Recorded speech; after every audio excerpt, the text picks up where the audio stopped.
blessed day and that you are loved and safe. I am reading a really good book.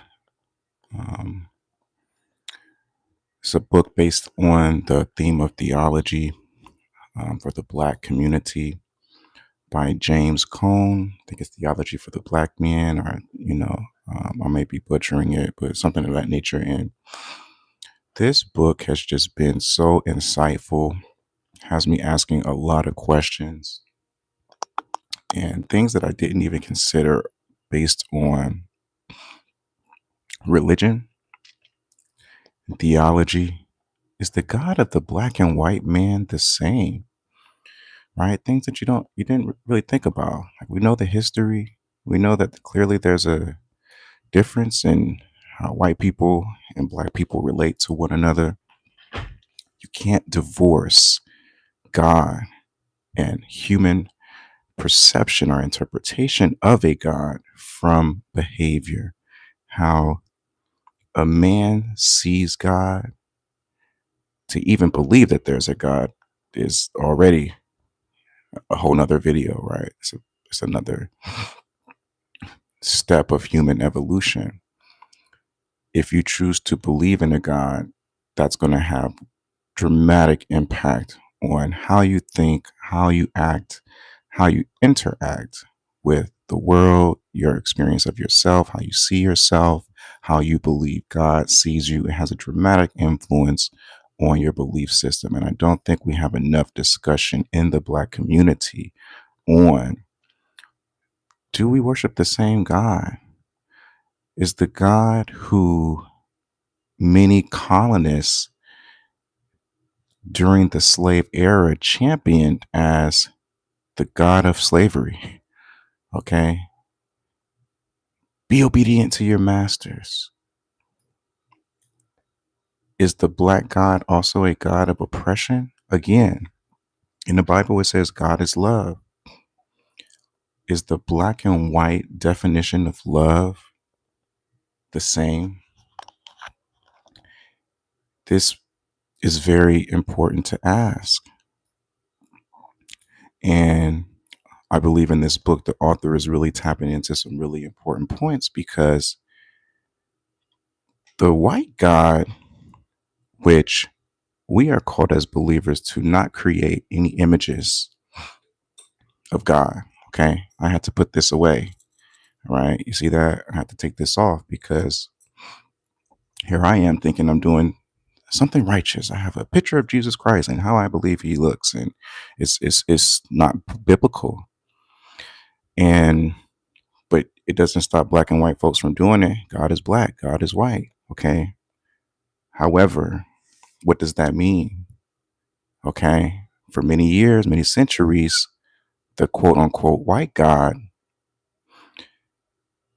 allowed slavery and oppression, and those oppressive experiences for Africans cost a lot of African people their lives, their dignity, their identity. So that the author is challenging the black community and even the white community. If the black and white God is the same, are black people today serving a God that essentially is okay with the African not having an identity?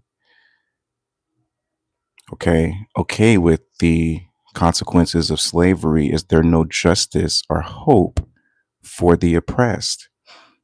Is the God of the African American a God of injustice? Now, don't get me wrong. If you violate God's word, you violate God's authority, there's going to be consequences. However, there's also been redemption.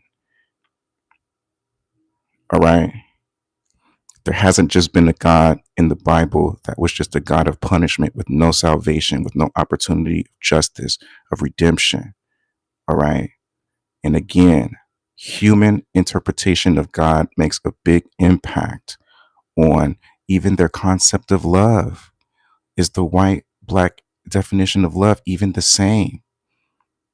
These are questions we need to be asking ourselves.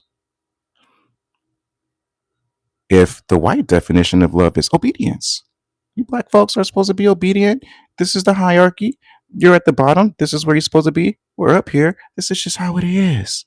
Be thankful. Be grateful. It makes a lot of sense as I'm journeying through this book why a lot of white people, and it's not all of you guys, but unfortunately, white folks, you're going to have to deal with the fact that people are going to be talking about white people, just like black folks got to deal with the fact you guys are talking about black folks.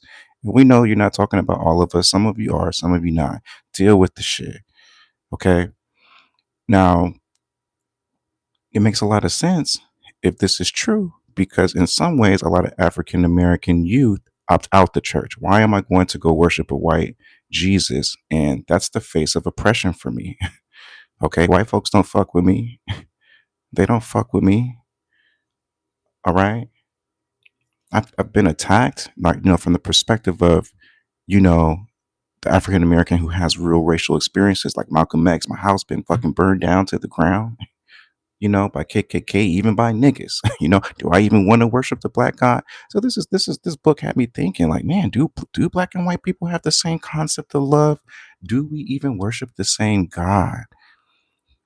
So let's look at this. I did some research on this. I think this is an important discussion to have. This conversation isn't going to be for everybody. A lot of you guys are not as advanced as you think you are. So that's why a lot of times I leave the comments off, because it's no argument with me. Okay. I'm learning. I'm not saying I have all the answers. I'm just asking questions. Okay. So if love doesn't liberate, is it really love? If there's no liberation, okay. Ways white define love can harm black Americans. One, love without liberation. Historically, white society claimed to love black people while actively denying their freedom. Enslavers spoke of care, Christian duty, and protection while owning bodies, separating families, and profiting from forced labor. This created a distorted model where love and domination were allowed to coexist without contradiction.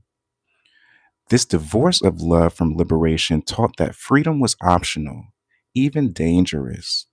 Love was framed as something bestowed from above, not something grounded in a shared humanity. Liberation became framed as rebellion rather than restoration. In real time, this legacy conditions Black Americans to feel uneasy advocating for equity or even power. Wanting more can feel like ingratitude, and freedom itself can feel psychologically risky rather than natural. These are really great points. If God is a God of love, doesn't that not come with liberation? Doesn't that not come with freedom? Doesn't that not come with equity? Where did we divorce these terms and these concepts? And all of a sudden, love became, oh, if you're fighting for equal equity, you're not grateful.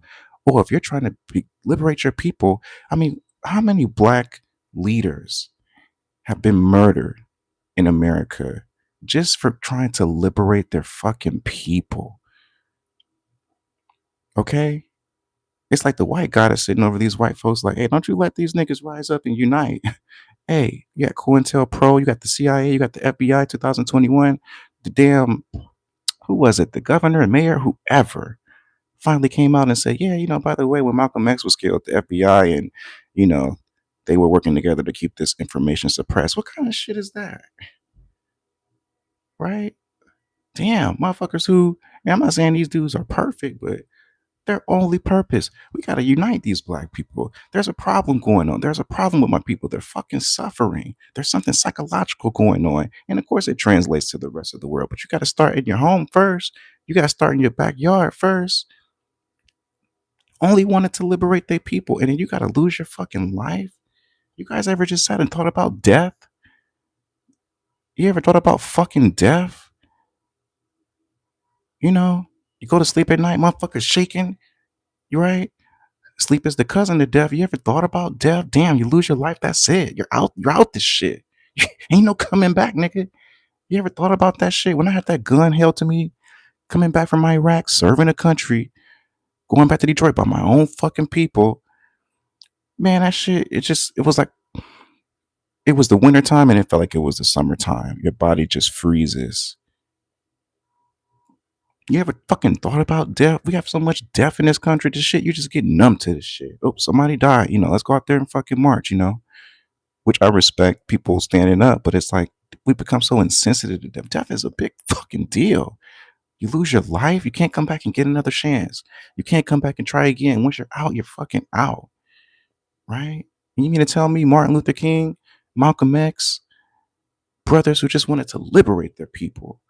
Even Martin Luther King is like, man, non-violence. Non-violence, man. Put the fucking gun down. Use your mind. And he even had to die. What kind of shit is that, man? That's the white guy, right? And it was white folks in on that shit. It wasn't just black people. It was white folks. Even the fucking government. They're like, oh my god, we can't let. They're about to liberate these fucking people, right? They're attacking. That's the white guy, right? It don't some shit's not adding up. Okay, and black folks, they're so scared to have these conversations. They got their fucking dick between their legs. Even the black women, the elders, they don't want to talk about race. They don't want to talk. Just be ignorant as fuck and be slave. Just be ignorant and go out there and go fucking work, nigga. Go be great, right? Oh yeah, be great and lose your fucking life, right? Sometimes I'm thinking like, damn, are we gonna have another liberator? Are black people brave enough to just, you know what, fuck it, kill me? If I gotta die to liberate my fucking people, whatever that looks like, right? You're gonna have to accept in white America, you might lose your fucking life. And what kind of shit is that? Damn, I gotta consider losing my fucking life just for liberating my people. I'm not trying to hurt anybody. I'm trying to free motherfuckers. I'm trying to upgrade the black condition, right? And unfortunately, how these white folks got this shit set up, you liberate black people, they might have to take a loss, right? Because now they can't capitalize off your ignorance, right? They can't capitalize off of your slave mentality, off of your consumerism, right?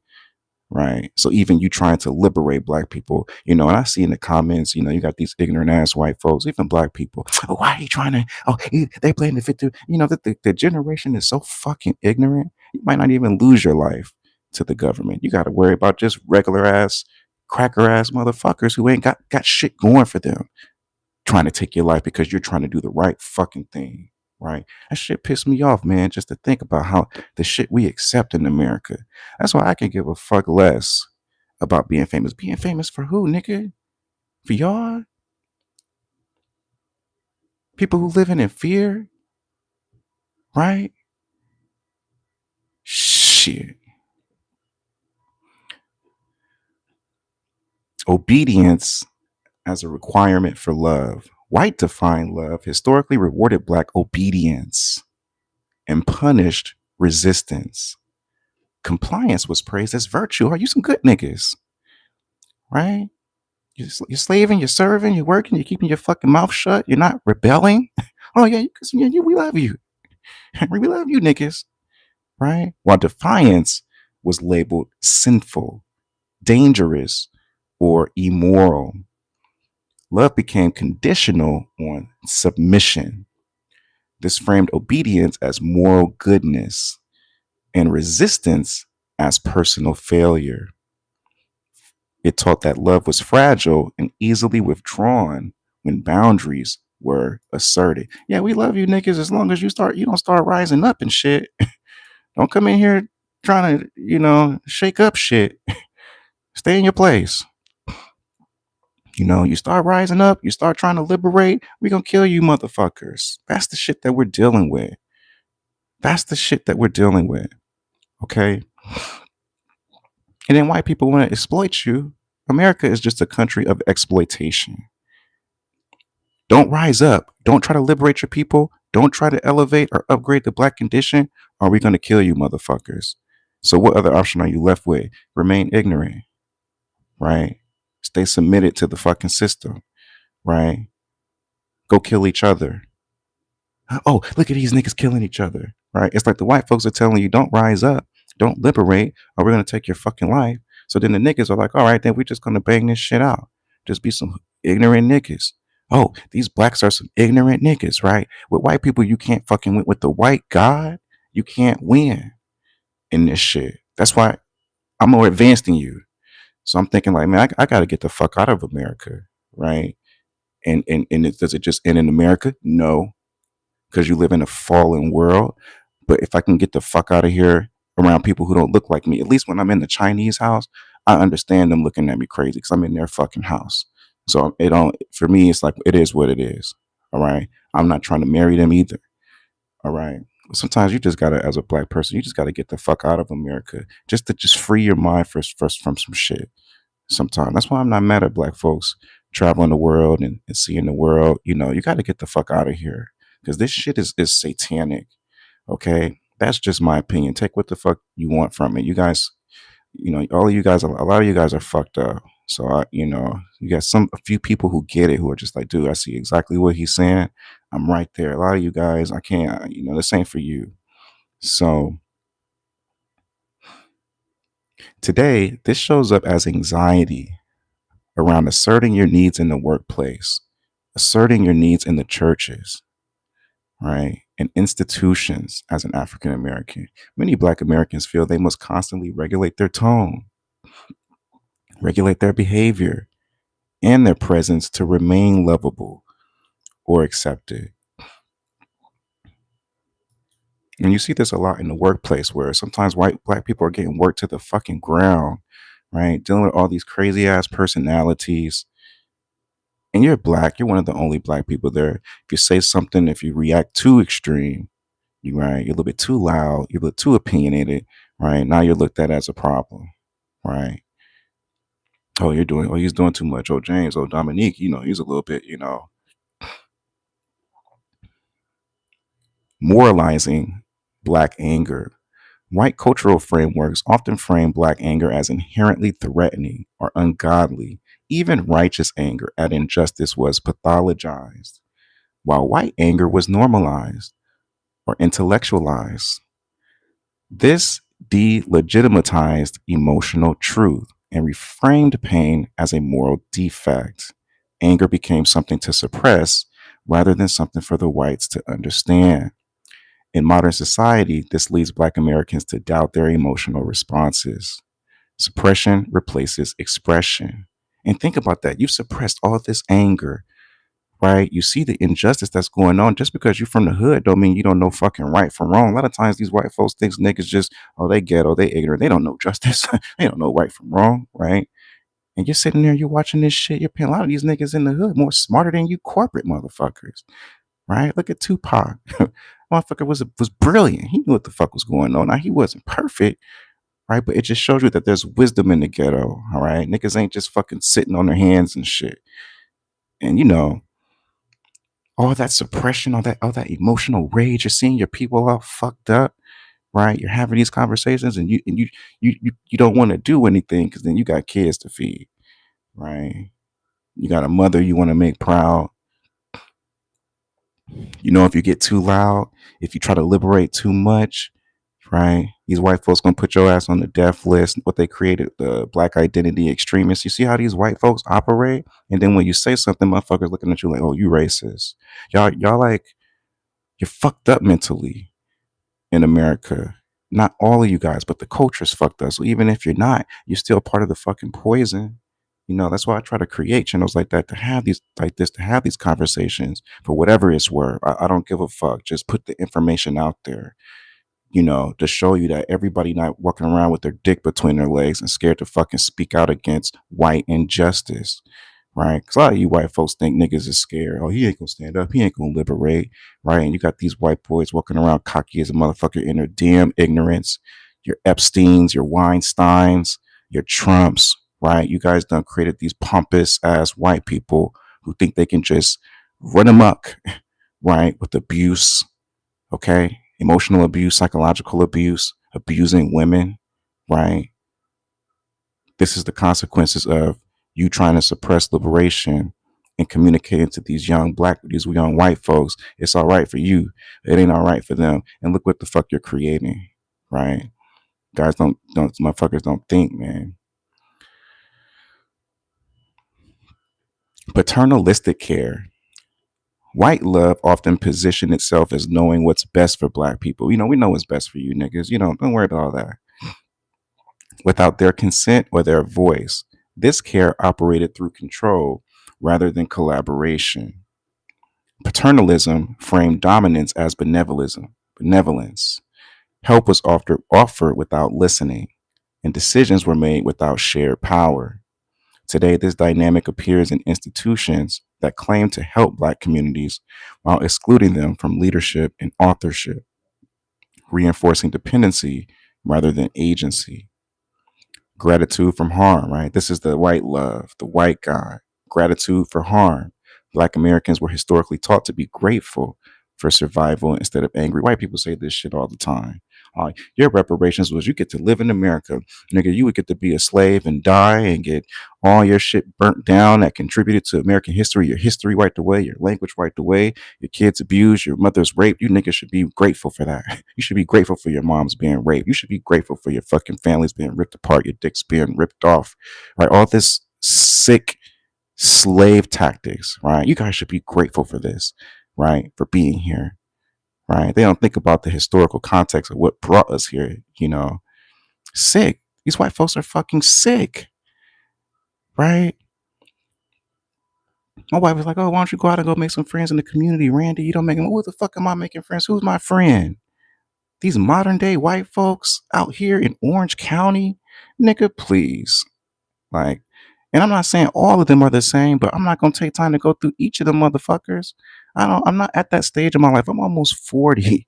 Nigga, I'm not 19 where I'm just out going out fucking, oh, you could lose your fucking life today, especially looking like me.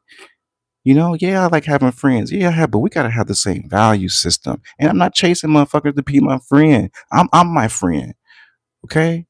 It's like sometimes, other races and shit, they just don't get it. They don't fucking get it. You know, endurance was praised more than dignity. This reframed harm as a gift and survival as success. It trained people to minimize pain to preserve peace. In real time, this lowers expectations. Respect feels earned rather than deserved, weakening self advocacy and normalizing mistreatment.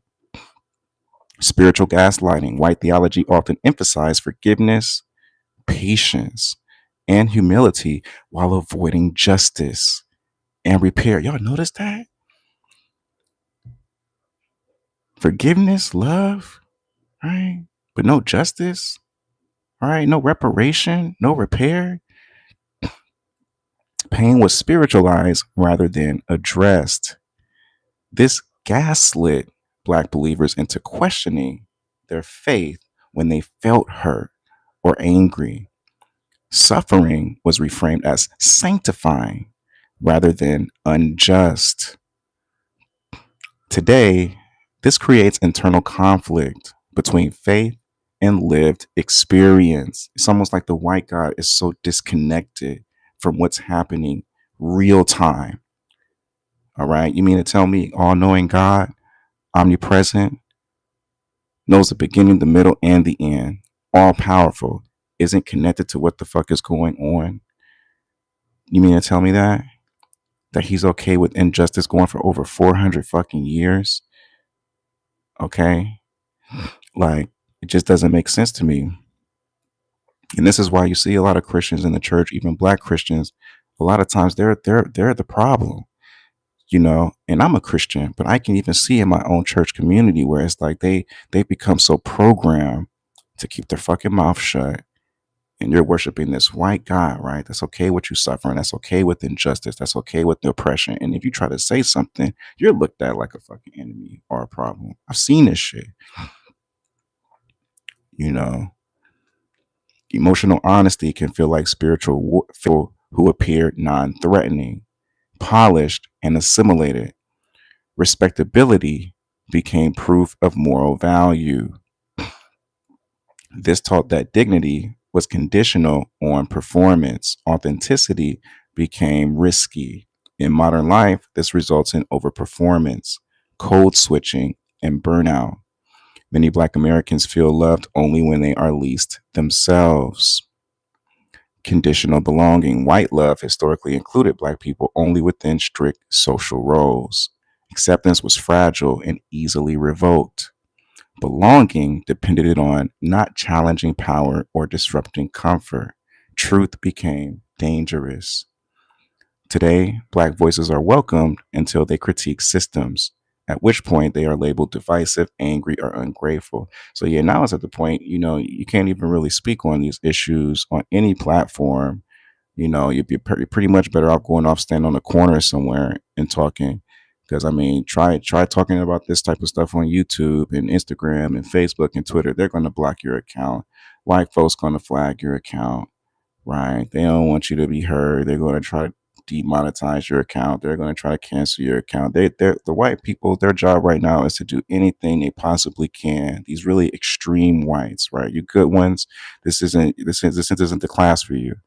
You really extreme, distorted, evil ass white folks.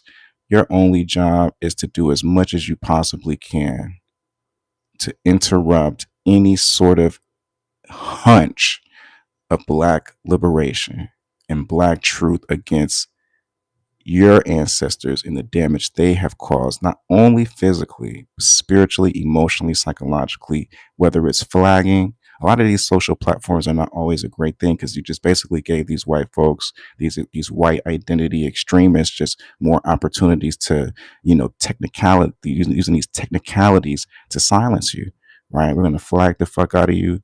We're going to report you, right? And then you got a lot of these CEOs and board members of a lot of these platforms are white folks who just don't want to deal with the shit, right? So how it's all it is orchestrated to just silence the Black liberated voice. I believe that.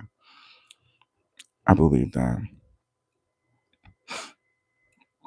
Control framed as care, surveillance, discipline, and punishment were justified as protection. Control became synonymous with love. This normalized excessive monitoring of Black bodies and behavior. Safety was defined by restriction, not trust. In real time, this fuels hyper policing, workplace micromanagement, and social suspicion that erodes psychological safety. Individualizing structural harm. White definitions of love emphasize individual morality over collective responsibility. Systems were ignored. This reframed oppression as personal failure. Structural barriers became internalized shame. Today, many Black Americans blame themselves for inequities rooted in history, harming confidence, motivation, and self worth. Erasing history. White love narrates our narratives often insist on forgetting the past for the sake of unity. Repair is replaced with silence. This denies reality and invalidates pain. Healing is rushed without truth. In real time, this creates emotional distance and mistrust. Relationships feel unsafe when history is minimized. Emotional restriction. White cultural norms often define love as emotionally restrained and controlled. Expressiveness is treated as instability. Black emotional expression is misread as excessive or aggressive. Humanity is now being policed. Today, this pressures Black Americans to suppress grief, joy, and passion, fragmenting identity and emotional health. Centering white comfort. White love historically prioritized social order and comfort over Black well being. Discomfort was avoided at all cost. This trained Black people to manage others' emotions before their own. Care flowed upward, not reciprocally. In modern society, Black Americans often feel responsible for educating, soothing, or protecting white feelings, even when they are being abused. Assimilation over authenticity. Love was often extended in proportion to proximity to whiteness. Difference became liability. This taught that acceptance required erasure. Identity became negotiable. Today, this creates internal division, who you are versus who you must be to belong, producing chronic identity stress. Avoiding accountability, white defined love often favors peace over repair. Harm is acknowledged vaguely, if at all. Without accountability, wounds remain open, the trust erodes. In real time, this leaves Black Americans carrying unresolved grief and vigilance. reinforcing emotional fatigue and relational distance. So I know a lot of what are you extremist white folks thinking. You easy to read. Ignorance is body language. It's not hard to see. Oh, he's trying to liberate all these niggas, and oh, you what are you, Martin Luther King? What are you, Malcolm X? Right? Oh, what are you, a victim? Oh, what are you? You know, you're like satanic. You're satanic. You're like demonic, right? To see African Americans trying to change the conditions, you see how fucked up it is, and you guys ain't got wasting no time exploiting it and making money off of it in the media, in the court systems, and at your damn dinner tables. Oh, these black folks, when them motherfuckers stand up to try to do something to improve the condition, educate some of these niggas, wake them up. What Malcolm X say, you Negroes, wake them up, right? Speak to their pain, speak to what they're dealing with, what's going on, start reading books. Oh, it's a fucking issue. You can't win with you motherfucking white folks. You extremist white identity. And I'm not trying to win with you motherfuckers. Honestly, I'm a different nigga, right? So it's like, shit, whatever you think, to hell with you about me. I'm going to keep putting these videos out, you know, speaking to the people what the fuck they're dealing with. Because a lot of these black families not even speaking to the shit, right? And whatever happens with the shit is whatever happens to the shit. I got my own money, so I'm not worried about YouTube money. I'm not. I'm aware of all these little booby traps and shit you white people set up around communication and conversation and algorithms. This shit so sophisticated. You got algorithms around conversation, right? So I'm mindful of your traps and shit. I'm good, man. You know, I don't know if my God is white or my God is black, but I know my God is a God of love, and he don't agree with the shit you guys are doing. That's enough for me. All right. All the other answers, I'll get that when he feels like I need to know that. All right. So yeah, man, I just wanted to put this information out. This shit probably ain't gonna do numbers because a lot of you guys are motherfucking ignorant. All right, and that's fine. You know, ignorance don't the numbers. One week they high, one week they low. Shit, you know, I know who I am. Right, I got a strong, firm value system. So I pray this reaches who is meant to reach. You know, and if it's not meant to reach you, man, peace.